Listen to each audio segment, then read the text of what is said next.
जैसा कि आप सभी जानते हैं कि आज यहाँ प्रज्ञा प्रवाह और किताब वाले प्रकाशन समूह के संयुक्त तत्वावधान में पुस्तक विमोचन कार्यक्रम के तहत हम सब यहाँ पर उपस्थित हुए हैं।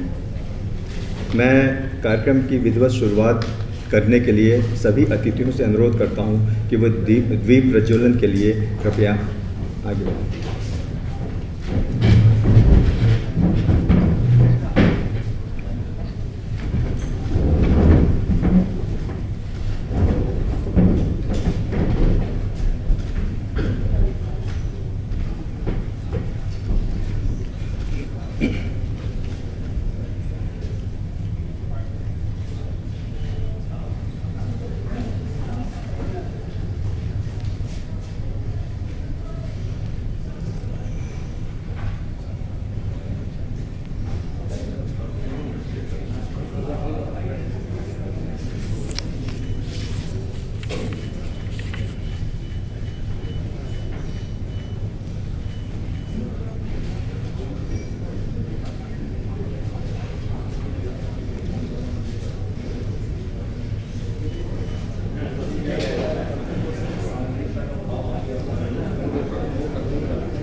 लोक परंपराओं में स्व का बोध प्रवाह संस्थान की ओर से प्रकाशित और किताब वाले प्रकाशन समूह के अंतर्गत प्रकाशित हुई है।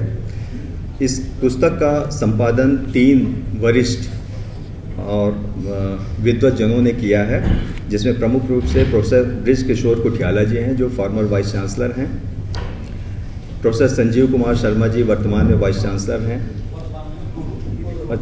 अभी हाल, एवं प्रोफेसर श्री प्रकाश सिंह जो director south campus Delhi university हैं। इन 3 के नेतृत्व में इस पुस्तक का संपादन किया गया है। और कार्यक्रम की आगे बढ़ने के पहले मैं स्वागत के लिए प्रशांत जैन जी जो किताब वाले समूह के CMD हैं उनसे अनुरोध करूंगा कि वे हमारे आज के मुख्य अतिथि श्री कृष्णपाल गुर्जर जी राज्य मंत्री बिजली और भारी उद्योग भारत सरकार का स्वागत शॉल के द्वारा करें।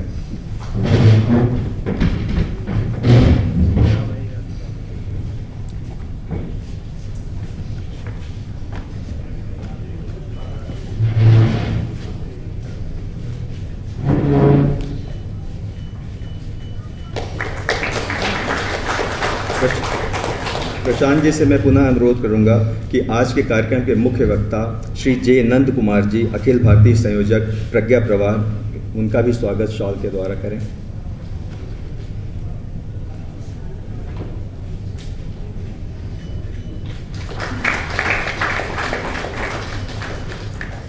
राकेश मंजुल जी से अनुरोध है कि वह आज के कार्यक्रम की अध्यक्षता कर रहे प्रोफेसर बृज किशोर कुठियाला जी का स्वागत शॉल से करें।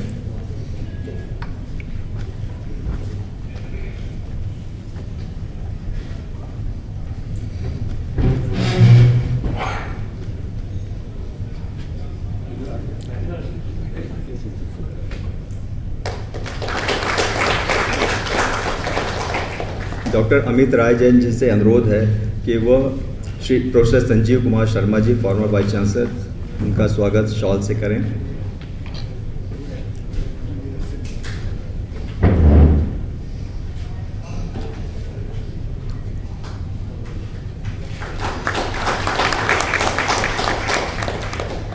मोहित जैन जो किताब वाले समूह के से हैं उनसे अनुरोध है कि वो professor Shri Prakash Singh director south campus Delhi university, उनका स्वागत शॉल से करें।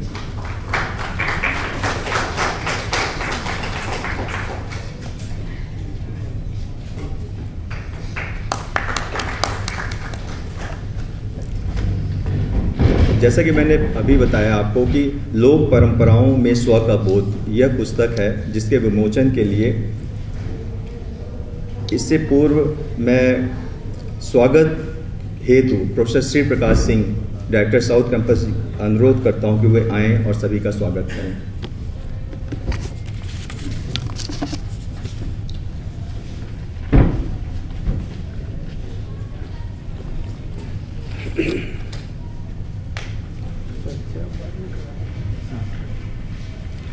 बहुत बहुत धन्यवाद डॉक्टर संजय।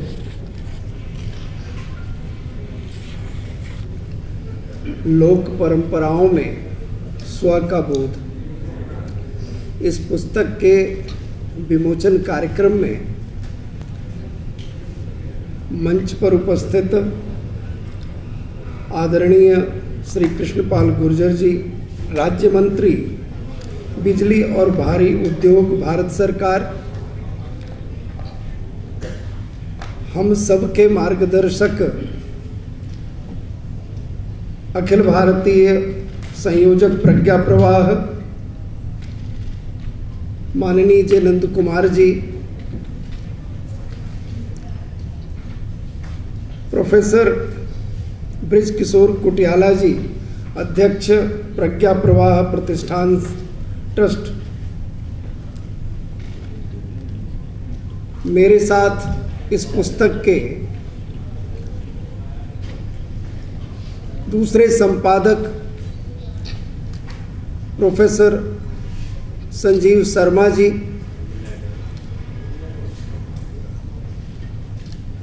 मंच पर हमारे साथ किताब वाले प्रकाशन के सीएमडी प्रशांत जैन जी, सभागार में उपस्थित सभी आमंत्रित स्वजन, इस पुस्तक में लेखक के रूप में तमाम विद्वानों ने सहयोग किया है, उन सभी का मैं आप सबसे व्यक्तिगत रूप में परिचय कराऊं। कुछ तो यहाँ पर उपलब्ध हैं, उपस्थित हैं। जो लोग उपस्थित हैं उनमें से professor Anil Sharma, professor Poonam Yadav, doctor Anshu Yadav, doctor Vibha Thakur, professor Asha, doctor Kusum Lata, doctor Vineet Utpal. इसके अलावा इस पुस्तक में परम आदरणीय जयनंद कुमार जी का लेख है,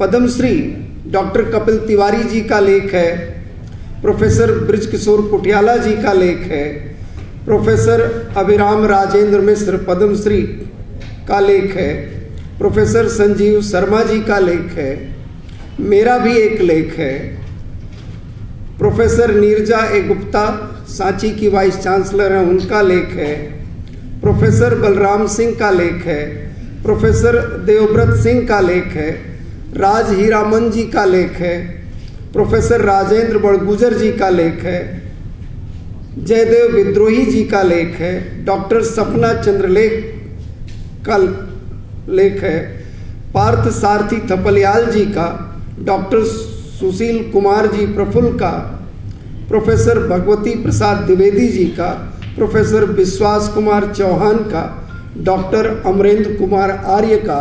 आप सबका योगदान इस पुस्तक को आकृति देने में, एक स्वरूप देने में लगा है। आप सभी का बहुत बहुत आभार, बहुत बहुत साधुवाद। और आप सब जो इस सभागार में उपस्थित हैं, दिल्ली प्रज्ञा प्रवाह की तरफ से, प्रज्ञा प्रवाह संस्थान ट्रस्ट की तरफ से आप सभी का बहुत बहुत स्वागत। परमादरणीय मंत्री जी अपना अनमोल समय निकाल कर हमारे लिए आए हैं। आपका बहुत बहुत स्वागत, बहुत बहुत साधुवाद। धन्यवाद संजय।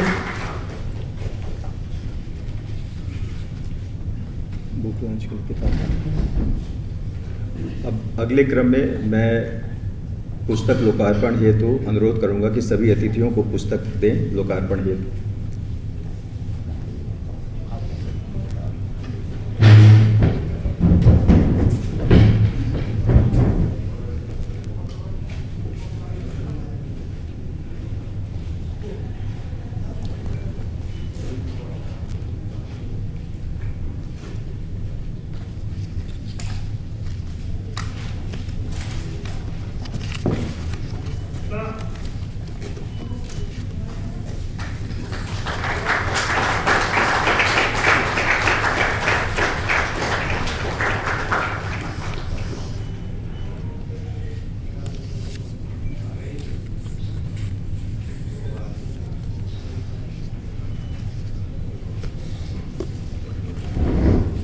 धन्यवाद।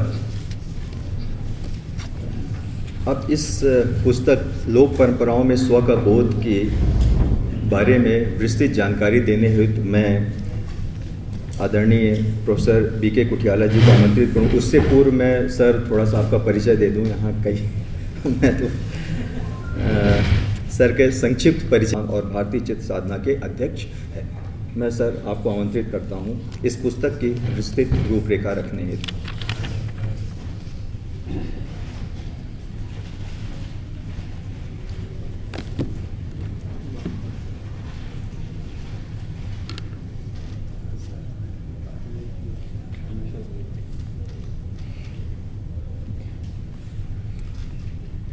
हम सबके सम्माननीय आदरणीय कृष्णपाल जी, माननीय जे नंद कुमार जी, मेरे मित्र और सहयोगी प्रोफेसर संजीव जी, मेरे मित्र और सहयोगी और दिल्ली विश्वविद्यालय के इस समय महत्वपूर्ण पद पर नियुक्त प्रोफेसर श्री प्रकाश जी, इस पुस्तक को वर्तमान रूप में प्रस्तुत करने के लिए जिन्होंने कम समय में सुंदर प्रयास किया है, ऐसे मित्रवर प्रशांत जी, इस सभागार में आज उपस्थित वे लेखक जिन्होंने इस पुस्तक में अपना योगदान किया है और इस सभागार में उपस्थित भगिनी और बंधुवर,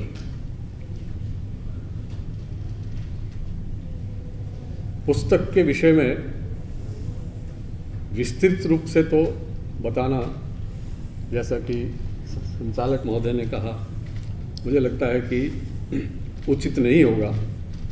मेरा काम तो इतना ही होना चाहिए कि मैं इस पुस्तक को इस रूप में प्रस्तुत करूं कि आपके मन में जिज्ञासा उठे कि इस पुस्तक को लेना है और पढ़ना है। केवल यहीं तक काम समाप्त नहीं करना है, पुस्तक को लेना है, पढ़ना है और इसके ऊपर फिर मनन करना है और फिर जिस प्रकार हमारी परंपरा है उसको समाज के मंथन में लाना है, समाज के मन में लाना है, समाज में उसकी संवाद बनाकर उस पर चर्चा करनी है, जिससे जब पुस्तक के जो मुख्य विचारधारा है वो समाज में उसके ऊपर संवाद हो, विमर्श हो और उसमें जो नवनीत निकले वो समाज की सोच में, उसके चित्त में जाए। इसलिए संक्षिप्त रूप से ये पुस्तक का उद्देश्य और इसका कारण क्या हुआ, वो ये हुआ कि वर्षों से एकेडमिक फील्ड में और इंटेलेक्चुअल फील्ड में एक असहज सी अनुभूति थी। वो ये थी कि अपने समाज को समझने के लिए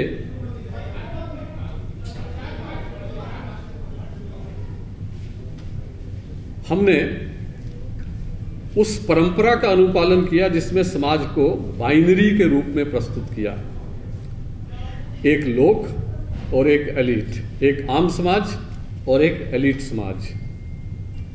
और इस प्रकार से प्रस्तुति की गई कि आम समाज की सोच अलग है, वो अलग दिशा में सोचता है और एलीट अलग दिशा में सोचता है, श्रेष्ठ वर्ग अलग दिशा में सोचता है। ऐसा शायद खोज का विषय है, ऐसा शायद इसलिए किया गया कि पश्चिम के समाज बहुत पुराने नहीं हैं, वो एंशंट नहीं है, वो प्राचीन नहीं है, उनकी जीवन सैकड़ों वर्षों तक ही सीमित है, कुछ सैकड़ों वर्षों तक सीमित है। इसलिए उनके अनुभव लोक परंपराओं के हमारे अनुभवों से भिन्न हैं। हमारी लोक परंपराएं हजारों सालों से कुछ चली आ रही हैं और हर एक लोक परंपरा के पीछे कोई ना कोई उसका उद्देश्य है, कोई ऊर्जा है और कोई विज्ञान है उसका, जिसके कारण से हमारे समाज का जो वास्तविकता है, जो उसकी रियलिटी है, जो उसका एक स्व है, वो शायद भिन्न है जिस प्रकार का स्व हमको प्रस्तुत करने के लिए कहा जाता है। सोशल साइंसेज में जितने भी सामाजिक शास्त्र हैं, उसमें जब हम ट्रेडिशंस की बात करते हैं, ट्रेडिशंस को पढ़ते और पढ़ाते हैं, उन पे शोध करते हैं, तो मुख्यतः लिटिल ट्रेडिशंस और ग्रेट ट्रेडिशंस की बात करते हैं, जो कि लोक और एलीट के बीच की ट्रेडिशंस की बात करते हैं। मगर परंतु हमने M.N. श्रीनिवास की उस बात को भुला दिया और बाकी लोगों की जो प्रस्तुतियां थी उसको याद रखा और ये कहा कि दो तरह की सोच है, और जो लिटिल ट्रेडिशंस का जो वर्ग है वो ग्रेट ट्रेडिशंस का अनुसरण करने का प्रयास करता है। जो संस्कृताइजेशन का जो कॉन्सेप्ट M.N. श्रीनिवास ने दिया, उसको हमने उससे जोड़कर देखने का प्रयास नहीं किया। कहीं ना कहीं जब हम देखते हैं कि समाज का जो चित्त है, समाज की जो सोच है, वो तो लोक से निकलती है, और भारत में लोक बाइनरी नहीं है। भारत में समग्रता का बोध, जब हम समाज को देखते हैं, वो समग्रता से होलिस्टिक व्यू देखते हैं। हम समाज को 2 या 3 वर्गों में, बाइनरी या उसमें नहीं बांटने का प्रयास करते हैं। जब ये सोच बढ़ती गई, तो जो लोक मंथन की एक परंपरा 2016 से प्रारंभ हुई, अलग अलग विषयों को लेकर के समाज के बुद्धिजीवी वर्ग को और समाज के जो कार्यरत वर्ग है, जो कर्मशील वर्ग है, जो इन हमारे सैद्धांतिक विषयों को जो व्यवहारिक रूप से समाज के सामने प्रस्तुत करते हैं, उनको मिलाकर के जब हम एक मंथन करते हैं तो अलग तरह की बात सामने आती है। तो जो 2022 का लोक मंथन हुआ, उसका विषय तय हुआ आज से 3-4 वर्ष पूर्व हुआ कि लोक परंपराओं में भारत, लोक परंपराओं में जब हम लोक परंपराओं का अध्ययन करते हैं तो किस प्रकार का भारत हमारे समक्ष उभरता है। इसके लिए लोक मंथन 2022 का आयोजन हुआ और ऐसा तय हुआ, ऐसा हम सब लोग ने मिलकर एक सामूहिक संकल्पना की कि इस विषय पर जो विद्वान लोग जो इस विषय को समझते हैं, इस विषय पे मनन करते हैं, इस विषय पे अध्ययन करते हैं और इस विषय पे शोध करते हैं, उनके विभिन्न विचारों का संकलन किया जाए। इस प्रकार इस पुस्तक में लगभग 17 प्रांतों के लोक परंपराओं की बात कही गई है। लगभग इसमें बाद में एक ऐड हुए हैं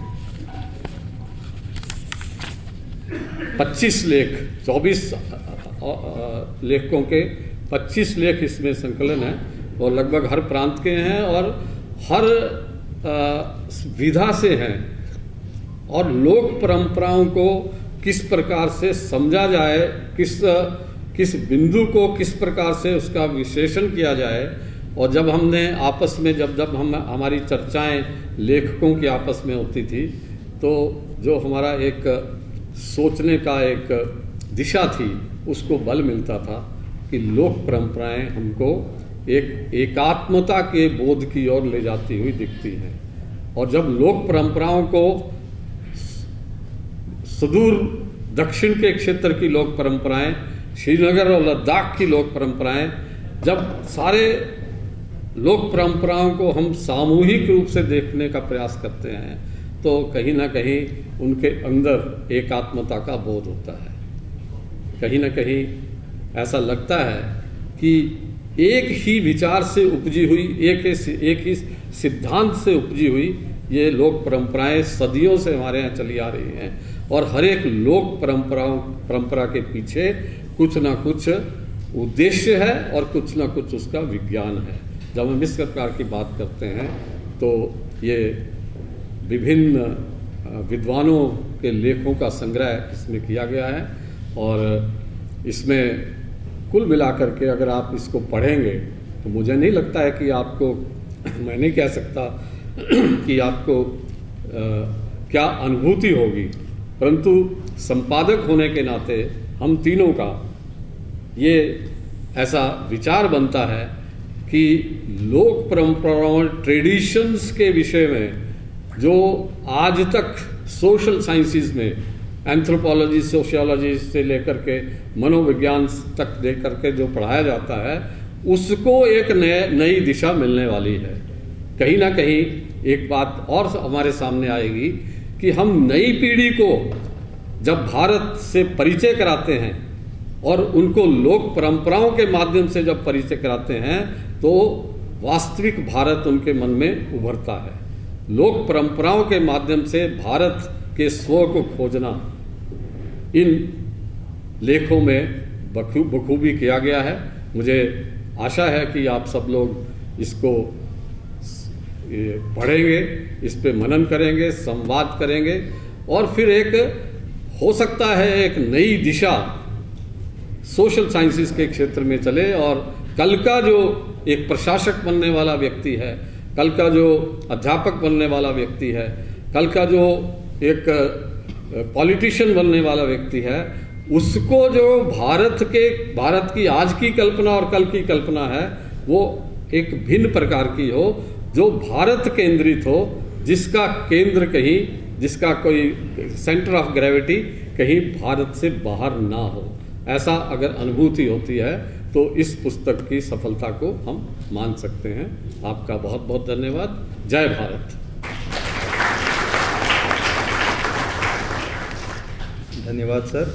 लोक परंपराओं में भारत का स्व, जो आपने एक सेंटेंस में इस पूरी पुस्तक की भूमिका रखी और प्रारंभ में आपने बताया कि किस तरीके से आम जन और एलीट क्लास दोनों की सोच है, तो निश्चित ही बहुत साधारण शब्दों में और सरल भाषा में आपने इस पुस्तक की भूमिका रखी और निश्चित रूप से यहाँ उपस्थित जो भी विद्वान मौजूद हैं, शिक्षक साथी हैं, दिल्ली विश्वविद्यालय से आए हुए लोग दिख रहे हैं, प्रिंसिपल्स दिख रहे हैं, प्रोफेसर जेएनयू से बहुत सारे लोग दिख रहे हैं, जरूर उनको प्रेरणा मिलेगी इस पुस्तक को खरीदने और पढ़ने की, मुझे ऐसी पूरी आशा है। अगले क्रम में आज इस पुस्तक के विषय में और इस कार्यक्रम के जो मुख्य वक्ता हैं प्रोफेसर जे नंद कुमार जी हैं, जो अखिल भारतीय संयोजक हैं प्रज्ञा प्रवाह के। मैं उनका एक संक्षिप्त परिचय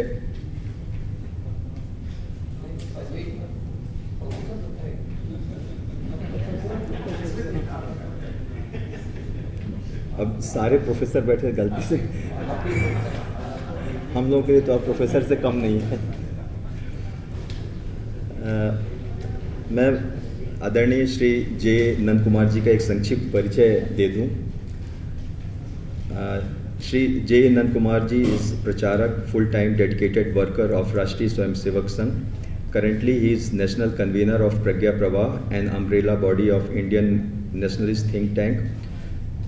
Born in Kerala, a southern state in India, and belongs to a family with humble background. He pursued automobile engineering in 1984 and thereafter he became Pracharak in RSS. Being an eminent nationalist thinker, flamboyant orator, prolific writer and a famous Malayalam poet, he had been the chief editor of Kesari Weekly, one of the most reputed Malayalam weekly for more than half decade. Let me introduce some of his written works also, some books that he has written. Veer Savarkar, बाला साहब एक समाज सुधारक, भाव राव देवरस, विजय पथ, Swaraj 75, Bharat struggle for selfhood and the recent one Hindutva for the changing times and look beyond folk. He has also some of the positions and responsibilities in RSS, like national convener. Currently he is national convener Pragya Pravah, Akhil Bharatiya सह प्रचार प्रमुख RSS, क्षेत्रीय बौद्धिक प्रमुख, सह प्रांत प्रचारक, chief editor Kesari weekly. तो मैं आदरणीय श्री जे नंद कुमार जी को आमंत्रित करता हूं कि वह मुख्य वक्ता के रूप में इस कार्यक्रम में अपने विचार प्रस्तुत करें।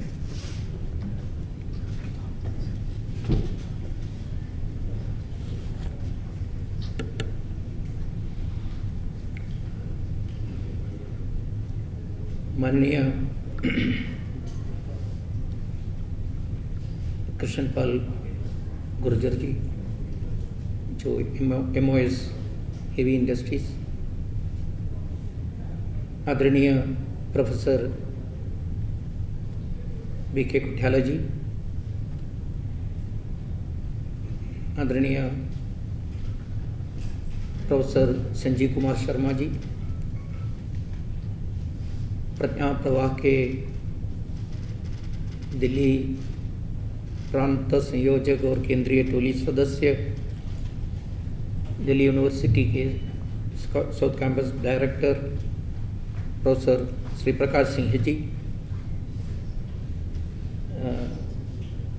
किताब वाले जो इतने सुंदर तरीके से इस पुस्तक को कम समय में आप हम सभी के सामने लाने के लिए जो बहुत सफल प्रयास किए हुए, ऐसे प्रशांत जी जैन, इस कार्यक्रम में आए, इस पुस्तक में लेख लिखे हुए कंट्रीब्यूटर्स, सुधी जन भाइयों बहनों, सबको मेरा विनम्र वंदन। पुस्तक विमोचन के कार्यक्रम में पुस्तक के बारे में बताना वही है मुख्य भाषण, इसलिए तो कीनोट एड्रेस हो चुके हैं। कुठ्याला जी ने पुस्तक के बारे में हम सभी के सामने ये पढ़ने की इच्छा हमारे मन में जगने लायक ढंग से उन्होंने विषय हमारे सामने प्रस्तुत किए, इसलिए इसके अलावा कुछ विस्तार से चर्चा करने की आवश्यकता नहीं है सही में। लेकिन फिर भी प्रोफेसर कुठ्याला जी और श्री प्रकाश जी जैसे लोगों ने आग्रह किया इस कार्यक्रम में भाग लेने के लिए, इसलिए मैं कुछ बातें आपके सम्मुख रख रहा हूं। विषय प्रस्तुत करने के पहले मेरे मन में इस विषय संबंधित दो घटनाएं, शायद ये इंसिडेंट्स आप लोग पहले ही सुने होंगे, ऐसे है तो एक पुनरावर्तन इस दृष्टि पर कृपा करके सुनिए। नया सुन रहे हैं तो उतना अच्छा है कुछ लोगों के लिए। लगभग 20 साल पहले गुवाहाटी में, जहाँ इस बार लोकमंथन होने वाला है, गुवाहाटी में एक अनोखा कार्यक्रम का आयोजन किया। वहाँ के संघ के उस समय के क्षेत्र प्रचारक, अभी के राष्ट्रीय स्वयंसेवक संघ के सहसरकारी और डॉक्टर कृष्ण गोपाल जी के नेतृत्व में वो कार्यक्रम हुआ था। The कार्यक्रम was in this form that they have invited all tribal leaders, यानी अभी जो हम कहते हैं सही में केवल ट्राइबल्स ही लोग हैं ऐसा नहीं कह रहा हूं, लेकिन सामान्यता ऐसा एक कल्पना भी है ना, इसलिए वहां से लगभग सभी ग्रुप्स के मुखिया को वहां एक कार्यक्रम के लिए बुलाया था। अलग अलग विषयों के बारे में चर्चा किया। नॉर्थ ईस्ट आपको मालूम है, नॉर्थ ईस्ट में इस प्रकार के डाइवर्सिटी बहुत ज्यादा है। एंड कुठ्याला जी अभी बता रहे थे, कुछ लोग तो इसमें बाइनरी क्रिएट करने के लिए भी कोशिश कर रहे हैं। कुछ लोग तो नॉर्थ ईस्ट इटसेल्फ ही अलग राष्ट्र है ऐसा कहने वाले लोग भी है। नॉर्थ ईस्ट के अंदर भी नागालैंड मांगे आज़ादी, मिजोरम मांगे आज़ादी, हमारे यहाँ के पास में यूनिवर्सिटीज में इस प्रकार का जो सही में इस प्रकार का जो नारा पाकिस्तान में बनाते हैं वो रिपीट करने वाले लोग हमारे बीच में भी है, हमारे नज़दीक में भी है। इसलिए नॉर्थ ईस्ट के उत्तर पूर्व क्षेत्र के सभी एरिया से लोगों को बुलाया था। उन सभी लोगों के बीच में अलग अलग विषयों के बारे में चर्चा किया और चर्चा के पहले सभी के पास एक क्वेश्चनेयर दिया था। वो क्वेश्चनेयर में 10-15 क्वेश्चंस थे। मैं इसमें सेलेक्ट किए हुए 4-5 क्वेश्चन बताऊंगा। पहला क्वेश्चन सभी को एक ही बात पूछा था, आप लोग क्या प्रार्थना करते हैं? आप जो सभी लोग तो प्रार्थना करते हैं, प्रार्थना क्या करते हैं? काय के लिए, किसके लिए, किसके भलाई के लिए आप प्रार्थना करते हैं? That was the first question. मेरा ट्रांसलेशन उतना अच्छा नहीं होगा। दूसरा, कर्म के बारे में और कर्म के फल के बारे में, हमारे जो जीवन के लक्ष्य के बारे में आपकी सोच क्या है। तीसरा एक क्वेश्चन, मृत्यु के बाद आफ्टर डेथ के बारे में आपका सोच क्या है, यानी पुनर्जन्म का विश्वास है क्या, वगैरह वगैरह। चौथा क्वेश्चन, पृथ्वी के बारे में, जहां हम रहते हैं ये भूमि के बारे में आपका सोच क्या है। अन्य लोगों के विश्वास पद्धति के बारे में आपका सोच क्या, what is your thought regarding others belief system, आप क्या सोचते हैं, डू यू अप्रूव इट, ऐसा पूछा था। चढ़ा एक क्वेश्चन, एक हरी वृक्ष, एक ग्रीन ट्री को कट ऑफ करने के समय, चॉप करने के समय आपके मन में क्या विचार आते हैं। और एक सुंदर एक क्वेश्चन था, आपके सोच में ईश्वर कहां रहते हैं, वेयर गॉड रिसाइड्स, ये भी एक क्वेश्चन था। हम लोगों को यहां बैठे हुए किसी को ये क्वेश्चन पूछा है तो हम सभी को मालूम है सबका जो आंसर समान ही होगा, लेकिन नॉर्थ ईस्ट के जो ट्राइबल कम्युनिटीज के बीच में मुखियाओं को ये क्वेश्चन पूछने के समय स्वाभाविक रूप में हम क्या सोचेंगे, ये सब अलग अलग होंगे ऐसा, लेकिन आंसर्स क्या था। पहला क्वेश्चन का सभी मुखिया के आंसर समान ही था। उन्होंने बताया हम तो प्रार्थना करते हैं सबके भलाई के लिए, यानी केवल मेरा भलाई, मेरे परिवार के भलाई के लिए नहीं है, हम उनकी भाषा में उन्होंने बताया।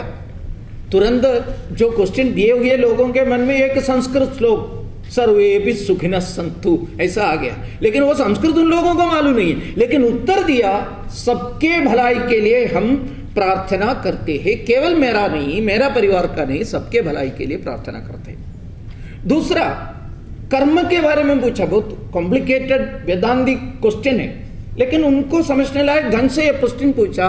उत्तर ऐसा था, इसी जीवन जन्म में जो करते हैं कर्म, इसको जरूर फल हो जाएगा, इसमें अच्छे कर्म को अच्छे फल मिलेगा, इसलिए कर्म अच्छा ही होना। कर्म फल के बारे में भी समान उत्तर मिला।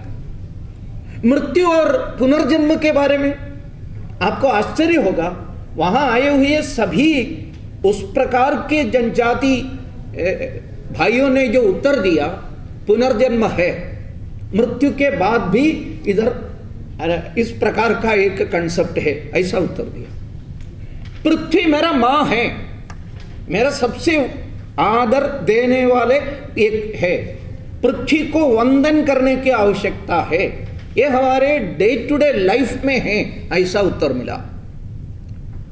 अन्य लोगों के बिलीफ सिस्टम के बारे में ये सब महत्वपूर्ण, आप देख लीजिए, उन्होंने बताया उसमें कुछ लोगों के ट्राइबल्स का जो संख्या 40-50 ही है, कुछ लोगों की संख्या 1 लाख तक का, 2 लाख 30 लाख होगी, लेकिन सभी का उत्तर ऐसा था, दूसरे के बिलीफ सिस्टम भी सच है, सत्य है, उसी बिलीफ सिस्टम से गया है तो भी, वो मिशिम जाति है तो भी, नहीं तो कार्बियांग है तो भी, उनका भी विश्वास के आधार पर आराधना किया है तो उनको भी ईश्वर साक्ष लक्ष्य के तरफ पहुंच सकते हैं। एकम सद विप्राह बहुधा वदंती, इस प्रकार का जो सोच हम लिखते हैं ना, हम मतलब सो कॉल्ड एलिट्स, हम तो एलिट्स है ना, सर ने बताया। ये जंगल, घोर जंगल में रहने वाले लोगों का भी सोच में ये है। ट्री कट करने का समय वो लोग बिल्कुल ओरिजिनल विश्वास में वो बिल्कुल ग्रीन ट्रीज को कट नहीं करते हैं, बहुत दुख आते हैं, एक वृक्ष का नाश हुआ है तो बहुत दुख आते हैं अंदर से, स्वाभाविक रूप में, ऐसा बताया। And the last question which I have raised, ईश्वर कहां रहते हैं। आजकल खास तौर पर मैं उदाहरण इसलिए बता रहा हूं, नॉर्थ ईस्ट के बिलीफ सिस्टम में आजकल ऐसा ही एक प्रचार चल रहा है, वहां एक देव विश्वास का जो ये है वो है, ये इस प्रकार सेमेटिक रिलीजन्स का प्रभाव बहुत ज्यादा है, लेकिन वहां के ओरिजिनल ट्राइबल कम्युनिटी के अंदर ईश्वर के बारे में जो सोच क्या है, ईश्वर मेरे अंदर भी है, उनके अंदर भी है, ये वृक्ष में है, मृग में है, जानवर के अंदर भी है, पर्वत के अंदर भी है, नदी के अंदर भी है। वो कहीं इस आसमान के ऊपर कहीं सिंहासन में बैठकर हम सभी को एक प्रकार से sitting with what is a एक वेपन हाथ में रखकर हम सभी को, हम देख नहीं सकते, हमको मिल नहीं सकते, मिला है ईश्वर को ये गुनाह है, ऐसा विश्वास नहीं, ईश्वर हमारे बीच में है। ये सब सुनकर उस समय जो बैठक चलाने वाले मान्य कृष्ण गोपाल जी बताते हैं, घूसबम्स आ गया ये आंसर मिलने के समय, एक रोमांच आ गया है, आंखों में पानी भर गया आनंद का। क्योंकि इससे क्या हमको मिलते हैं? एक्चुअली हम so called cultured, so called civilised belief system में बात रखने वाले मेरे संजीव शर्मा जी जैसे संस्कृत में बहुत अच्छे अच्छे बड़े बड़े वो बात बस कहां से डिराइव किया है, कहां से इवोल्व होकर आ गया है? ये इवोल्व होकर आ गया है ये लोक ट्रेडिशन से, ये लोक परंपराओं से, लोक आस्थाओं से, लोक विश्वास से। सही में हम सब विश्वास रखने वाला the great selfhood which we are believing upon, स्वत्व, ये स्वत्व भी कहां से डिराइव करके आ गया है, कहां से इसको एवोल्यूशन हो गया है? वो सही में वहां के संवाद परंपराओं से, वहां के वाद परंपराओं से ये समझने को मिलेगा। ये दो नहीं है, बाइनरी बिल्कुल नहीं है, ये एक ही है। ये एकता को ढूंढने के लिए लोकमंथन करते, लोकमंथन के प्री लिटरेचर प्रोडक्शन के रूप में ये लोक परंपराओं के में स्व का बोध जैसे पुस्तक हम आपके सम्मुख लाते हैं। दूसरा भी एक उदाहरण वो लोकमंथन से डायरेक्टली रिलेटेड है। लोकमंथन संबंधित कार्यक्रमों में भाग लिए हुए बहुत सारे बंधु भगिनी यहाँ हैं, ऐसे लोग मेरे मुंह से भी ये इंसिडेंट सुने होंगे, लेकिन ये वो इंसिडेंट को एक महत्व इसलिए मैं रिपीट कर रहा हूं, वो भी बताऊंगा।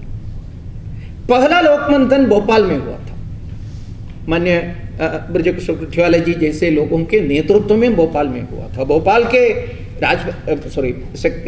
असेंबली के सामने ही कार्यक्रम हुआ। वो बहुत बड़ा मैदान है, मैदान में पंडाल बनाया था। हम सभी का एक ट्रेडिशन है, पंडाल वगैरह तो कुछ कंस्ट्रक्शन पृथ्वी में करने के पहले पृथ्वी को पूजा करते हैं, भूमि को पूजा, वास्तु पूजा करना है। वास्तु पूजा को कौन से पुरोहित को बुलाना चाहिए, पुजारी को बुलाना चाहिए, ऐसा चर्चा वहां हुई। ये तो कास्ट के बारे में बिल्कुल मैं चर्चा नहीं कर रहा हूं, लेकिन स्वाभाविक रूप में गुठाला जी जैसे लोग वहां जो बैठे हुए बहुत अच्छे विचारक लोगों ने ये बात बताया, हम लोकमंथन के बात कर रहे हैं। इसलिए पूजा करने के लिए मध्य प्रदेश, छत्तीसगढ़ उस एरिया के एक ट्राइबल ग्रुप के जो मुखिया पुरोहित है तो ढूंढ लीजिए, उनको लाइए, ऐसा विषय आ गया। वहां के सबसे प्रिमिटिव भी कर सकते, एंशिएंट भी कर सकते, अग्रिया कम्युनिटी के लीडर को, उनके पुजारी भी है, मुखिया भी है, उनको लाए। वास्तु पूजा के लिए माननीय मुख्यमंत्री जी भी थे, मुख्यमंत्री जी के आदरणीय पत्नी भी वहां थे। उस कार्यक्रम की शुरुआत में जो पूजा जब शुरू हुआ, उनके लोकल भाषा में कुछ बातें कहते हैं, वो सब हमको समझ में नहीं आते हैं। एक प्रकार से वहाँ उनके जो पूजा हैबिट्स, पूजा का जो मंत्र वगैरह था, तो संस्कृत का एकदम शब्द नहीं, लेकिन कुछ शब्द मेरे दिमाग पे आ गया। कुछ शब्द वो ठीक है, वो तो समझ में आ गया। वो शब्द में कश्मीर जैसा कुछ शब्द मैंने सुना, द्राविड़ जैसा। मैंने सोचा तो यार द्राविड़वाद कहते हैं क्या, ऐसा मेरे को लिखा। द्राविड़ शब्द का जो मैंने वंग ठीक तरह से समझ में नहीं आया, लेकिन कुछ शब्द मेरे को सुनने को मिला, पूर्व पश्चिम, कुछ कॉलोकियल कनोटेशन से वो बता रहे थे। ये मुखिया को जिन कार्यकर्ताओं के द्वारा वो आए हैं, वो कार्यकर्ता भोपाल के अपने एक कार्यकर्ता है, इंजीनियर संगीत को मैंने पूछा ये क्या कर रहे हैं सही में। उन्होंने बताया पूजा के बाद मैं बताऊंगा। पूजा के बाद उन्होंने बताया this gentleman who came from the deep jungle, दूर, हमारे जो कल्पना में अनपढ़ है ना, हम सब इसको कोटेशन में कहते हैं अनपढ़ है वो लोग, अनसिविलाइज्ड है, इवन टू द एक्सटेंट कुछ लोग बारबारिक भी करते हैं। लेकिन वो कहते हैं क्या, he was invoking the positive divine spirit from all part of हमारे भारत, हमारे विशाल भारत के सभी क्षेत्र से, पूर्व से, पश्चिम से, उत्तर से, दक्षिण। इसलिए उन्होंने कश्मीर का उल्लेख किया है, ऐसा संगीत ने मेरे को बताया। इसलिए उन्होंने एक देश के रूप में, वंश के रूप में नहीं है, द्राविड़ बताया, यानी दक्षिण से, उत्तर से, पश्चिम से सब प्रकार के पॉजिटिव दिव्य शक्तियों को वो बुलाते, आकर्षण करते हैं to make our endeavour successful. हमारा जो एक परिश्रम हम करने वाला है, ये प्रयास को अच्छा करने के लिए पूरे, उन्होंने रूस के किसी को बुलाया नहीं है, चीन से भी नहीं बुलाया, उन्होंने जो बुलाया ये सांस्कृतिक भारत के कोने कोने से सभी पॉजिटिव स्पिरिट्स को बुला रहे हैं इसको अच्छा करो, अच्छा करने के लिए। स्वा का जो बोध, आज अभी जो स्वतंत्रता के 75 साल का आयोजन भी चल रहा है ना, एक्चुअली स्वतंत्रता संग्राम यानी क्या है? स्वतंत्रता संग्राम के बारे में जो बात करने के समय सब महर्षि अरबिंदो, लोकमान्य तिलक, लाला लजपत राय, बिपिन चंद्र पाल जैसे महान विभूतियों ने एक ही बात बताया था हमेशा, it was not just for political freedom but it's a battle for selfhood. स्वतंत्रता संग्राम यानी स्वा के युद्ध है, स्वत्व को स्थापना करने के लिए जो युद्ध है। वो स्वत्व यानी क्या है, इसका भी एक्सप्लेनेशन क्या है महर्षि अरबिंदो। हमेशा एक बात कहते, कुछ लोगों को बोर लगे होंगे मेरा जो रिपीटिशन यानी अरबिंदो को अगले इलेक्शन में खड़ा नहीं होना चाहिए, इसलिए वो पॉलिटिकल करेक्टनेस के पीछे बिल्कुल नहीं गया। इसलिए उन्होंने बताया दैट स्वत्व यानी सनातन धर्म है भारत के, भारत के सनातन धर्म ही स्वत्व है। वो स्वा को एस्टैब्लिश करने के लिए स्वतंत्रता संग्राम किया है। मुझे सामान्यतः लगता है ये स्वतंत्रता संग्राम के हिस्ट्री पढ़ने के समय भी ये स्वा की लड़ाई सबसे ज्यादा कौन किया है अगर देखा है तो, whether we the so called city dwellers, so called civilised, so called educated people ने किया है क्या? सो कोल्ड जंगल ड्वेलर्स ने किया है क्या? वनांचलों में रहने वाले हमारे भाइयों ने, जनजाति लोगों ने युद्ध ज्यादा लंबा समय से किया, लंबा समय से। इसमें बहुत संदाल युद्ध के बारे में आपको मालूम है, पेसेंट्स वार के बारे में मालूम है, भील वंशजों ने युद्ध किया है। केरल के पड़सी राजा के नेतृत्व में जो संघर्ष हुआ, वो पड़सी राजा के जो सही में युद्ध, पड़सी राजा के अंत के बाद भी कुरुचिया वनवासी बंधुओं ने किया है। वही ये क्वेश्चन भी महत्वपूर्ण है। ये कारण क्या है? स्वा के बोध मेरे ख्याल से सबसे ज्यादा उस प्रकार के समाज में विद्यमान है, ज्यादा वहां से इवॉल्व होकर पूरे भारत में आ गया था। इस कनेक्शन सबसे जबरदस्त ढंग से पुराने जमाने में था।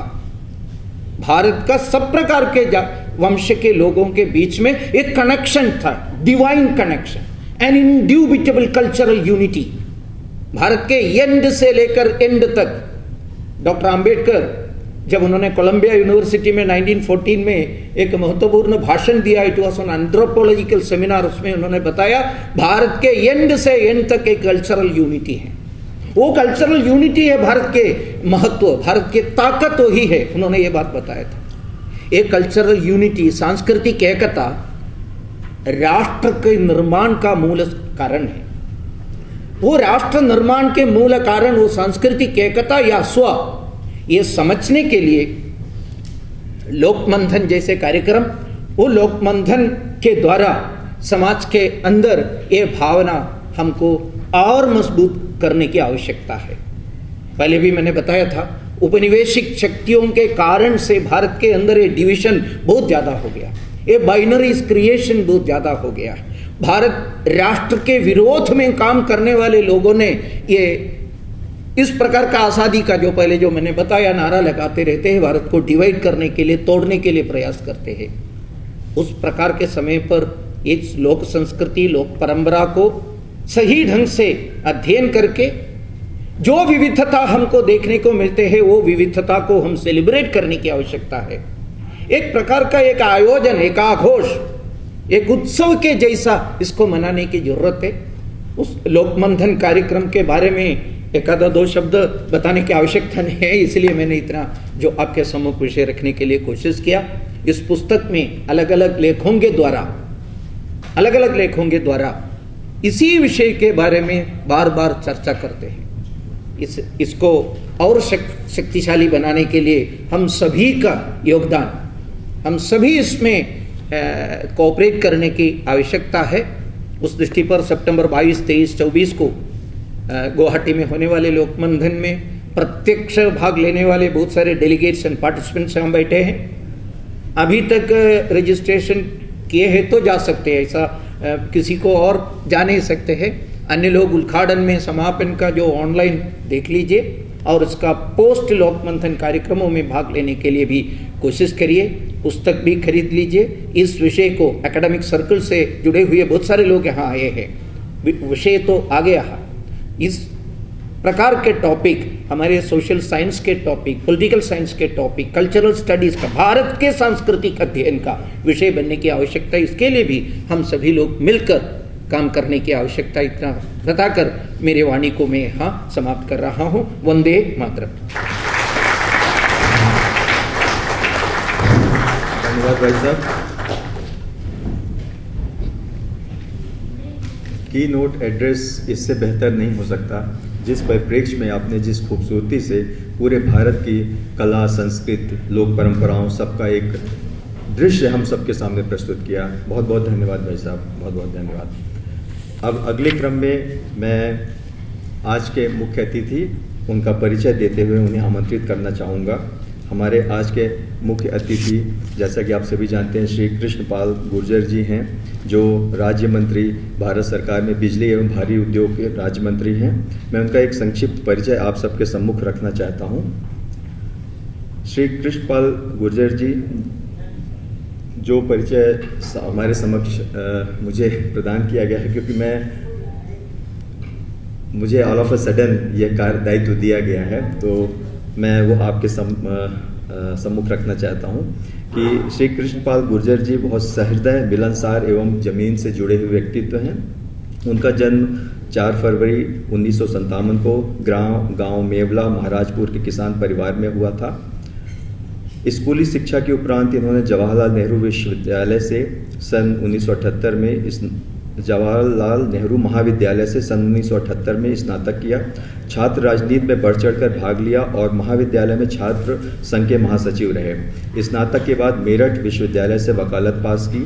छात्र जीवन में भाजपा की विचारधारा एवं नीतियों से प्रभावित होकर सक्रिय राजनीति के लिए भाजपा की सदस्यता ग्रहण की। आपने सन 1994 में चुनावी राजनीति में प्रवेश करते हुए निगम पार्षद का चुनाव जीतकर पार्षद बने। फरीदाबाद जिला के जिलाध्यक्ष रहे। सन 1994 में ही पार्टी के प्रदेश मंत्री रहे। 1996 में हरियाणा विधानसभा चुनाव में मेवला महाराज से चुने गए तथा तत्कालीन बंसीलाल सरकार में परिवहन मंत्री रहे और अपनी ईमानदारी एवं कर्मठता से मंत्री पद का निर्वहन किया एवं उसके अगले विधानसभा चुनाव में दोबारा ही इसी विधानसभा से विधायक चुने गए और भाजपा के विधायक दल के नेता बने। सन 2009 में 1 जुलाई को उन्हें भाजपा का प्रदेश अध्यक्ष पद भी सौंपा गया। 2009 का विधानसभा चुनाव उन्हीं के नेतृत्व में लड़ा गया। सन 2014 में फरीदाबाद लोकसभा का चुनाव भारी मतों से जीतकर सांसद चुने गए तथा 2014 की श्री नरेंद्र मोदी जी की सरकार में राज्य मंत्री, सड़क परिवहन, राजमार्ग तथा जहाजरानी का दायित्व मिला। फिर सामाजिक न्याय व अधिकारिता मंत्री के रूप में सरकार में आपने अपनी जिम्मेवारी निभाई। पुनः सन 2019 में फरीदाबाद लोकसभा चुनाव से और अधिक मतों से आप जीतकर सांसद चुने गए एवं वर्तमान नरेंद्र मोदी सरकार में सामाजिक न्याय व अधिकारिता राज्य मंत्री बने और वर्तमान में विद्युत और भारी उद्योग राज्य मंत्री के रूप में आप अपनी जिम्मेवारी का निर्वहन कर रहे हैं। लगातार 2 बार भाजपा राष्ट्रीय कार्यकारिणी सदस्य चुने गए और वर्तमान में भी आप भाजपा के राष्ट्रीय कार्यकारिणी सदस्य हैं। मैं आपको आमंत्रित करता हूं आपके मुख्य अतिथि उद्बोधन के।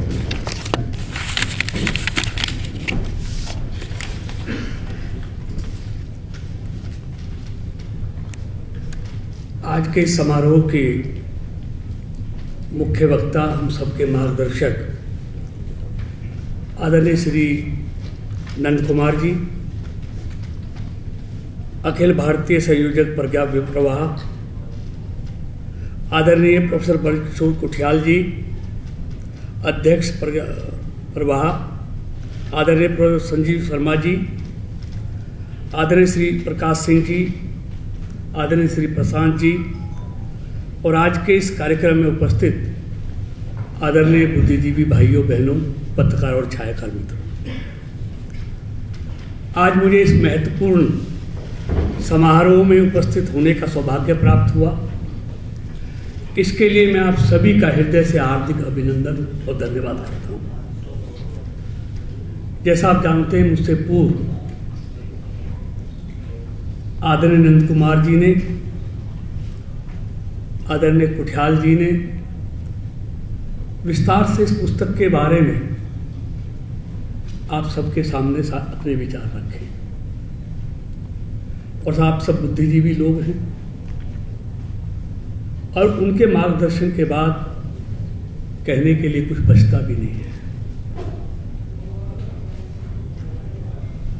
और जो लोक मंथन राष्ट्र सर्वपुरी की भावना से परिपूर्ण विचारकों का और कार्यशीलों का एक ऐसा लोक मंच है जिसने विगत वर्षों में न केवल समकालीन मुद्दों को साझा किया है बल्कि बौद्धिक विमर्श के लिए एक साझा मंच भी तैयार किया है।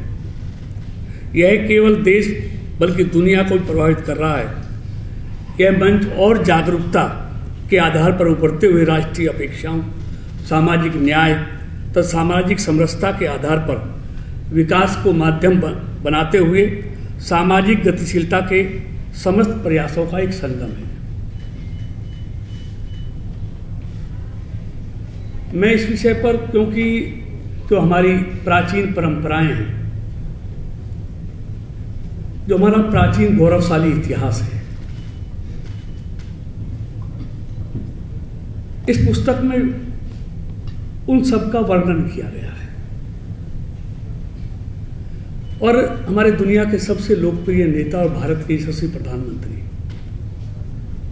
आदरणीय मोदी जी ने भी ये कहा है कि हमको गुलामी की मानसिकता से बाहर आना है और अपने भारत का जो गौरवशाली प्राचीन जो परंपराएं हैं उनको अपनाते हुए, उन पर चलते हुए हमें एक नए भारत का निर्माण करना है। और उन्होंने कर्तव्यों पर बहुत फोकस किया है। और इसलिए अगले 25 साल उन्होंने कहा है इस देश के लिए अमृत काल होंगे। और इस 25 सालों में हमको जो कुछ करना है, इस पुस्तक में विस्तार से हमारे विभिन्न विचारकों ने अपने गौरवशाली इतिहास का, इसमें प्राचीन परंपराओं का वर्णन किया है। मेरे को ज्यादा इससे कुछ नहीं कहना, सिर्फ इतना कहना चाहता हूं कि हमारी जो प्राचीन सोच थी, जैसा अभी कहा कि लोक विश्वास, हम पहले कैसा विश्वास करते थे? हम इस लोक की नहीं परलोक की चिंता भी करते थे। अभी मुझसे पूर्व वक्ताओं ने, जी ने कहा कर्म के बारे में बताया। तो हमारी जो प्राचीन सोच थी, जो लोक विश्वास था, जो लोगों का विश्वास था, वो था कि जैसा कर्म हम करेंगे उसके आधार पर हमको परलोक में उसका प्रायश्चित करना पड़ेगा। मतलब इस लोक की नहीं परलोक की चिंता भी हम करते थे। लेकिन जैसे जैसे धर्म का स्थान धन ने ले लिया, धर्म पीछे छूट गया, धन आगे बढ़ गया, और इस भौतिकतावादी युग में ये हुआ नहीं है। वैसे वैसे हमने इस लोक की नहीं परलोक की चिंता भी छोड़ दी। हर वो कर्म हम करने लगे बेखौफ होकर, क्योंकि जब धर्म से हम विमुख हो गए तो हमारी चीज जो पाप है, अत्याचार है, दुराचार है, सब बेखौफ होकर करने लगे, क्योंकि परलोक की चिंता हमने छोड़ दी। क्यों? हमारी ये मान्यता थी कि धर्म पर चलने वाला व्यक्ति पाप के रास्ते पर आसानी से नहीं जा सकता। ये हमारी सोच थी।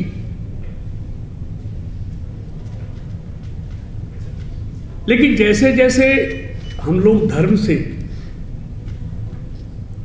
अपनी प्राचीन परंपरा से विमुख हुए, वैसे वैसे पृथ्वी पर सारे वो काम होने लगे जो नहीं होने चाहिए थे।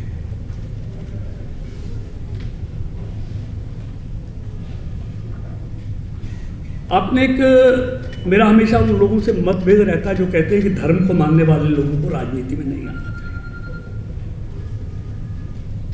अगर धर्म को मानने वाले लोग राजनीति में नहीं आएंगे, किसी ना किसी ने तो आना है, तो फिर कौन आएंगे? फिर अधर्मी लोग आएंगे, फिर पापी लोग आएंगे। और जब अधर्मी और पापी लोग आएंगे, फिर राजनीति का चित्र और चरित्र कैसा बनेगा, ये आपने पहले, अब से 8 साल पहले देखा है।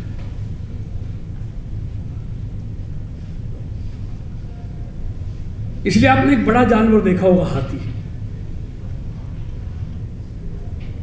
हाथी पर महावत को कुश लेकर बैठाया गया है।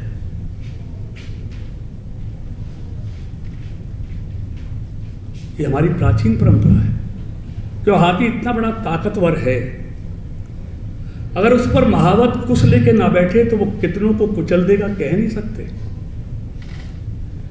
इसलिए हम जैसे राजनीतिक लोग जब सत्ता में आते हैं तो हमारी ताकत भी किसी हाथी से कम नहीं होती। अगर हम लोगों पर धर्म का अंकुश नहीं होगा तो हम जनता का कितना अहित कर देंगे, कह नहीं सकते। इसलिए मैं हमेशा कहता हूं कि धर्म को मानने वाले लोग राजनीति में आएंगे तो राजनीति का चित्र और चरित्र दोनों बदलेंगे, जैसा आप आज देख रहे हैं। ये हमारी प्राचीन परंपरा है, सोच है। ऐसी आप देखेंगे,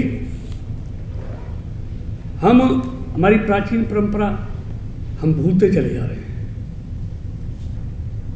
पहले हर घर से आप देखते हैं, गऊ के लिए हम गऊ ग्रास निकालते थे कि पहली रोटी हम गऊ के लिए निकालेंगे, इसका हमें पुण्य मिलेगा। लेकिन आज उससे हम, बहुत से लोग हैं लेकिन बहुत ज्यादा लोग नहीं कर रहे हैं। तो ये हमारी जो प्राचीन परंपराएं हैं, इनका बोध इस पुस्तक में किया गया है। देखिए, अपने भारत को अगर गौरवशाली भारत बनाना है, दुनिया का सबसे ताकतवर देश बनाना है, जो हमारे प्रधानमंत्री जी की सोच है और जो हम सब मिलकर कर सकते हैं, वो हम भी प्राचीन परंपराओं को जब तक नहीं निभाएंगे, जब तक उनका हम अनुपालन नहीं करेंगे और इन पाश्चात्य संस्कृति की तरफ जाएंगे, तो भारत हमारा कभी भी दुनिया का सबसे सर्वश्रेष्ठ राष्ट्र नहीं बन सकता। अब हमारी देखिए प्राचीन जो परंपराएं हैं वो एक नहीं, सबका वर्णन तो नहीं कर सकते, लेकिन पहले कहते थे पीपल को भी हम दूध चढ़ाते थे, सर्प को भी हम दूध पिलाते थे, चींटी को हम आटा डालते थे। ये हमारी प्राचीन परंपराएं हैं, लेकिन कहीं ना कहीं वो छूटती चली जा रही है। हम सुबह सुबह उठते हैं, पहले अपनी मातृभूमि को हम चूमते हैं, करते थे पहले, लेकिन आज क्या करते हैं हम बोले? हम भूलते जा रहे हैं अपना जो गौरवशाली इतिहास है, परंपराएं, कहीं ना कहीं हम भूलते चले जा रहे हैं। आज जरूरत है उन प्राचीन जो परंपराएं हैं, जिन पर हमारे इन विचारकों ने, विद्वानों ने जो इतना प्रयास किया, इतनी मेहनत की है,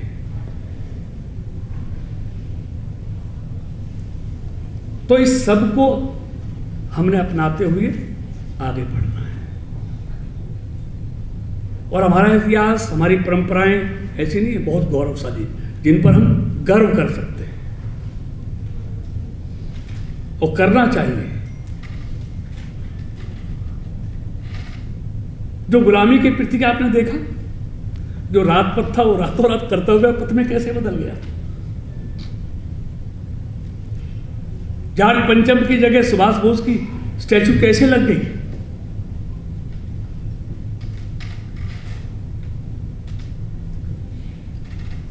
हमारी परंपराएं भी महान हैं और हमारा इतिहास भी महान है।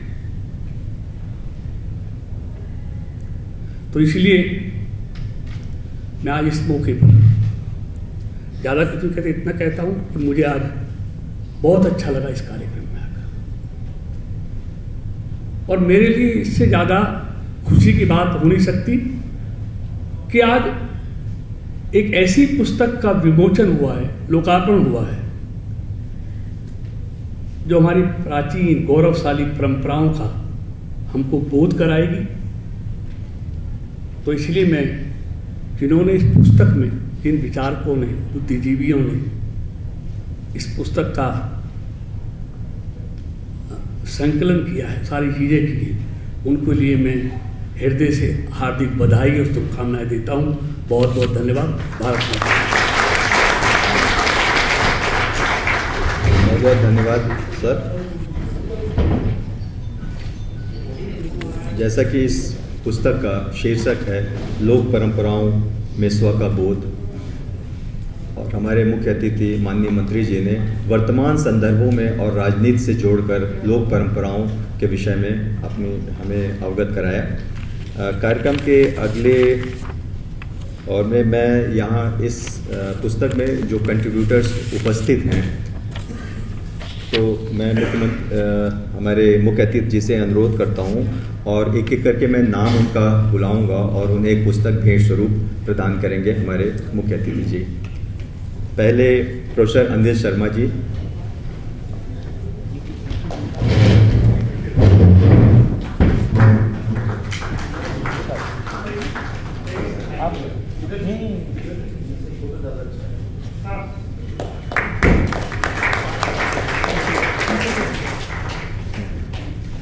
दूसरे डॉक्टर अंशु यादव, आप भी। उनके बाद पार्थ सारथी थपलियाल जी, डॉक्टर विभा ठाकुर,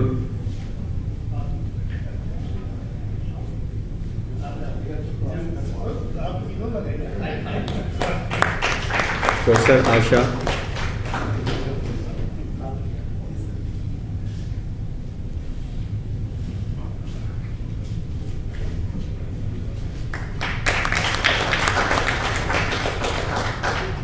डॉक्टर कुसुम लता,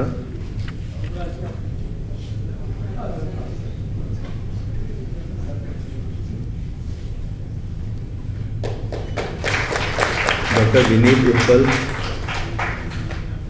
उनकी जी,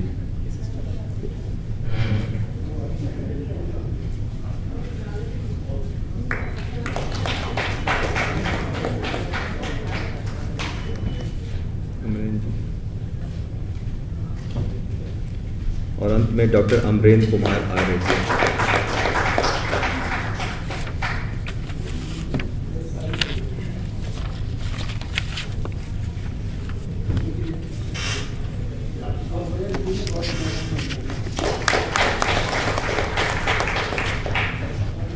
धन्यवाद।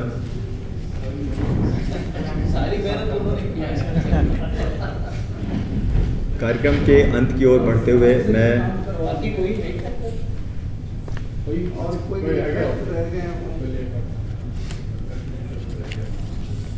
अब हम लोग कार्यक्रम के अंतिम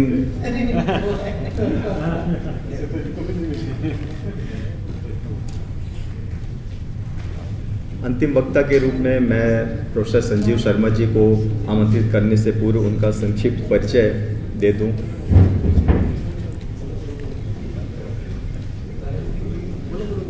भारतीय राजनीति विज्ञान परिषद के 10 शताधिक अवधि राष्ट्रीय महासचिव एवं कोषाध्यक्ष रहे हैं। The Indian journal of political science तथा भारतीय राजनीति विज्ञान शोध पत्रिका के पूर्व संपादक तथा राजनीति विज्ञान विभाग चौधरी चरण सिंह विश्वविद्यालय मेरठ के संप्रति आचार्य व अध्यक्ष हैं। आप महात्मा गांधी केंद्रीय विश्वविद्यालय मोतिहारी के कुलपति रह चुके हैं। आप प्राचीन भारतीय संस्कृत साहित्य और राजनीतिक चिंतन की भारतीय दृष्टि के अध्येता हैं। विगत 38 वर्षों से शिक्षण, अनुसंधान व प्रशासन में संलग्न है। सर, आपका स्वागत है। सबको नमस्कार। लोक परंपराओं में स्व का बोध इस पुस्तक के विमोचन के कार्यक्रम में मंच पर आदरणीय श्री जय नंद कुमार जी, आदरणीय श्री कृष्णपाल गुर्जर जी, आदरणीय अग्रज प्रोफेसर किशोर कुठियाला जी, प्रिय भाई प्रोफेसर श्री प्रकाश सिंह जी, प्रियवर प्रशांत जी, सभा में मेरे मित्र प्रोफेसर राज नेहरू जी और सभी देवी और सज्जनों, सबको प्रणाम करता हूँ। पुस्तकों के लोकार्पण के कार्यक्रम अधिक अकादमिक हो जाएं तो उनका उत्सव का भाव थोड़ा कम हो जाता है। आदरणीय कुठियाला जी ने पुस्तक के लेखकों के और उन सब के बारे में विस्तार से बताया। मैं अपनी बात प्रारंभ करूं उससे पहले आज सबको हिंदी दिवस की बहुत बहुत बधाई देता हूं। इस पुस्तक के बारे में अंत में कहा गया, अमरेंद्र जी ने बहुत परिश्रम किया है। इस पुस्तक के सभी साथी संपादक मित्रों को, दोनों मेरे मित्र हैं, आदरणीय प्रोफेसर कुठियाला जी और प्रोफेसर श्री प्रकाश सिंह जी, दोनों ने बहुत परिश्रम किया है। मेरा नाम जोड़ लिया है बस, मैंने उतना काम नहीं किया है। और सभी लेखक साथी जिन्होंने बहुत आग्रह को स्वीकार करते हुए बहुत कम समय में अपने विचार और बहुत सारे बंधनों के साथ, शब्दों के बंधन, विषयों के विभिन्न प्रकार के बंधन, उनको स्वीकार करते हुए इस पुस्तक को इस रूप में यहाँ तक पहुँचाया है। प्रियवर प्रशांत अनुज हैं, इन्होंने बहुत थोड़े समय में इसे हम सबके सामने लाने का भी उपक्रम किया है। सभी को बहुत बहुत बधाई देता हूँ। पुस्तकों का प्रस्तुत होना लगभग ऐसे ही है जैसे कोई एक नवांकुर खिले, एक नया बच्चा घर में आए। मुझे बड़ा अभ्यास है, संजय जी ने परिचय में कहा, मैं एक पत्रिका अंग्रेजी की उस 3 महीने में निकलती है उसका संपादक हूँ पिछले 20 साल से। एक हिंदी में निकलती है उसका भी हूँ, बहुत साल से इस काम में हूँ। तो मुझे आभास है कि उसकी प्रस्तुति के समय कितना रोमांच और उत्साह होता है, उस उत्साह से मैं अवगत हूँ। ऐसे में एक बात कहनी, मुझे लगता है हमारे अग्रज कुठियाला जी शायद छोड़ गए, इसलिए वो मैं कह देता हूँ। संस्कृत में कहते हैं कि अच्छता स्खलनम क्वापि भवत्येव प्रमादतः हसन्ति दुर्जनास्तत्र समादधति सज्जना। जब हम कुछ चलते हैं, आगे बढ़ते हैं, छोटा बच्चा चलना सीखता है तो कहीं कहीं पैर लड़खड़ाते हैं। सज्जन लोग उस पर आश्वासन देते हैं, दुर्जन उस पर हंस देते हैं उपहास में। हमारे इस प्रयास में, हम तीनों के प्रयास में और सब मित्रों ने जिनमें इनमें सहयोग किया है उनके प्रयास में, जो भी अच्छा हुआ है वो आपका है, जो भी त्रुटियां हुई हैं वो हमारी हैं। हम उनके लिए सामूहिक रूप से क्षमा चाहते हैं। आदरणीय नंद कुमार जी इस विषय के पिछले अनेक वर्षों से आधिकारिक विद्वान हैं। लोकमंथन के तीनों संस्करणों से मेरा सौभाग्य से और उनके स्नेह के कारण अतिरिक्त क्रियात्मक संबंध है, इसलिए मैं उन्हें अच्छी तरह जानता हूं। तो इस विषय पर उनके बोलने के बाद, जैसा कृष्णपाल गुर्जर जी ने कहा, बहुत कुछ कहने को नहीं रहता, लेकिन मुझे आदेश हुआ कि मैं कुछ समाहार करूं। भारत में लोक को ग्राम्य के अर्थ में देखने का एक प्रवृत्ति सी है, और जैसे ही ग्राम्य कहते हैं तो उसको नगर से थोड़ा भिन्न होना है, ऐसा भी समझा जाता है। लेकिन संस्कृत के सारे साहित्य में, मैं राजनीति विज्ञान का विद्यार्थी हूँ, संस्कृत के सारे साहित्य में हमें लोक अधिक दिखाई पड़ता है, नगर दिखाई नहीं पड़ता। वेद का ऋषि एक प्रार्थना करता है, संसार की सबसे अच्छी प्रार्थना मैं उसे मानता हूँ, और वह प्रार्थना करता है कि ये जो मेघ हैं ये गांव गांव कोने कोने बरस जाएं, ये जो नदियां हैं ये स्वच्छ निर्बाध बहती रहें, ये जो योद्धा हैं ये पराक्रमी रहें, शौर्यशाली रहें, ये जो दुधारू पशु हैं ये दूध से संपन्न रहें, ये जो खेत हैं खलिहान हैं ये स्वच्छ रहें, लहलहाते रहें, ये जो विद्वान हैं ये पढ़ने लिखने में लगे रहें, ये जो शासक हैं ये प्रजा का कल्याण करते रहें। ऐसी एक लंबी सी प्रार्थना है, ब्रह्मन ब्रह्म वर्चसी, बहुत लंबी प्रार्थना है। उसमें वो अंत में कहता है योगक्षेम न कल्पताम, हम सब इस लोक के योगक्षेम की कल्पना करें, देवताओं से, प्रकृति से, जो भी सामने है। भारत का ऋषि, वेद का ऋषि जानता नहीं था किसकी प्रार्थना करनी है, उनको आकार तो हमने बहुत बाद में दिया। वेद का ऋषि तो प्रकृति को साक्षात्कार करते समय जो भी हो उससे यतो यतः समीहसे ततो नो अभयम कुरु, जिससे उचित समझते हो उससे हमारा अभय कर दो, जिससे भी उचित समझते हो। शन न कुरु प्रजाभ्यो, हमारे इस प्रजा का, ये प्रजा सब्जेक्ट नहीं है, लोक का, पूरे लोक का कल्याण कर दो। अभयम न पशुभ्य, और एक पशु पक्षी है जैव विविधता जिसे आज हम कहते हैं, उसका भी कल्याण कर दो। इसीलिए वेद की प्रार्थना उपनिषद तक आते आते लोकाः समस्ताः सुखिनो भवन्तु कहती है। सर्वे भवन्तु सुखिनो बाद में है, लोकाः समस्ता सुखिनो भवन्तु, सारे लोक सुखी रहें। इस लोक में सब सम्मिलित है। इसलिए मुझे लगता है लोक ग्राम्य नगर के भेद से पार जाता है, परे जाता है, उससे इतना परे जाता है कि भारत की राज्य व्यवस्थाएं वे भी लोक आधारित रहने के लिए बाध्य नहीं है, वे स्वाभाविक रूप से लोक आधारित हैं। इसलिए राम एक घोषणा करते हैं उत्तर रामचरितम में, भवभूति के राम, और वो ये कहते हैं स्नेहम दयाम च सौख्यम च, मनुष्य का सबसे मुख्य लक्षण स्नेह है, प्रेम है, अनुराग है, आसक्ति है। ये जो स्नेह है सबको बांधता है, इसे हम तेल भी कहते हैं, तेल भी चिपकाता है, सबको जोड़ता है। स्नेहम दयाम च, दया का भाव, करुणा का भाव, ये जो भाव है, सहानुभूति का भाव, सहृदयता का भाव, सुख का भाव, सौख्यम सुख का भाव, हम सारे प्रयत्न सुख के लिए कर रहे हैं। और राम कहते हैं स्नेहम दयाम च सौख्यम च यदि वा जानकीमपि, और यदि जानकी को भी, स्नेह को, दया को, सुख को और जानकी को भी आराधनाय लोकस्य मुंचतो नास्ति में व्यथा, लोक की आराधना के लिए, लोक के हित के लिए छोड़ने में मुझे कोई व्यथा नहीं होगी। ये जो लोक है सर्वत्र व्याप्त है, संपूर्ण संस्कृत साहित्य में सब जगह वो चिंता करता है लोक कैसे सोचता होगा।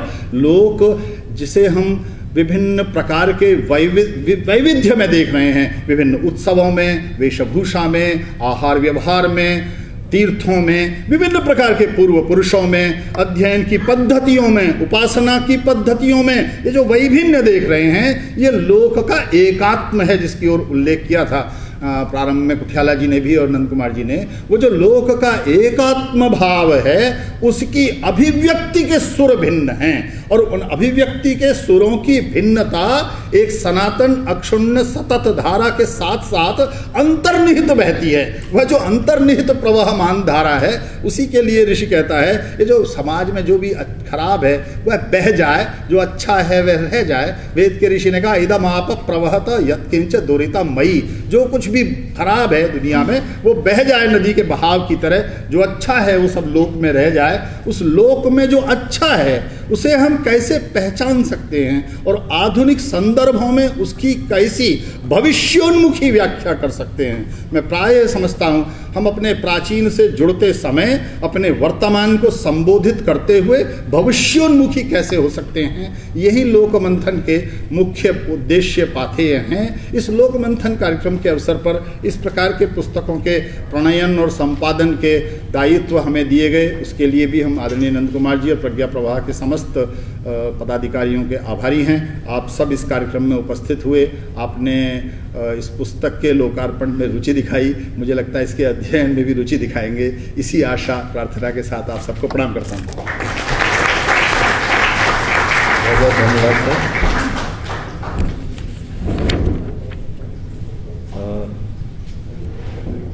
श्री प्रशांत जैन जी द्वारा भी सूचना मुझे दी गई कि आज जो लोग इस पुस्तक को खरीदेंगे उसकी कीमत, वैसे इसमें जो प्रिंटेड रेट है वो 1200 है, पर आज ये किताब 500 रुपये में उपलब्ध है, तो जो भी खरीदना चाहें उनके लिए 500 रुपये में रहेगा। कार्यक्रम में धन्यवाद ज्ञापन करने हेतु आप सभी अतिथियों ने जो इतना बहुमूल्य समय निकाला उसके लिए मैं डॉक्टर अमित राय जैन जी को आमंत्रित करता हूं, जो किताब वाले समूह के सलाहकार हैं। लोक परंपराओं में स्वयं का बोध पुस्तक के लोकार्पण समारोह में आज मंच पर देश की प्राचीन लोक परंपराओं का संरक्षण संवर्धन करने में जुटे हुए जो देश के दिग्गज बुद्धिजीवी वर्ग के लोग हैं वो यहाँ मंच पर हैं। आदरणीय श्रद्धेय प्रोफेसर श्री जे नंद कुमार जी जो कि संयोजक हैं प्रज्ञा प्रवाह के, प्रोफेसर ब्रजकिशोर कुठियाला जी जो कि फॉर्मर वाइस चांसलर हैं,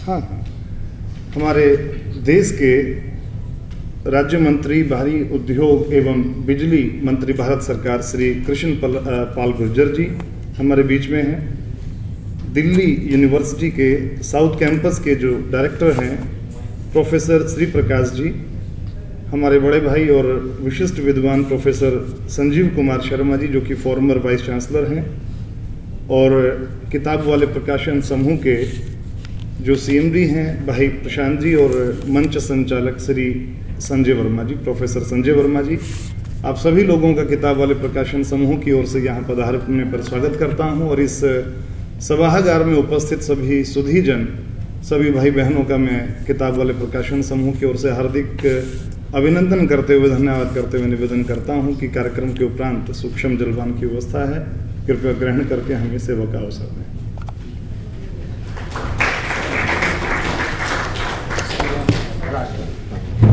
सभी से अनुरोध है कि राष्ट्रगान हेतु अपने स्थान पर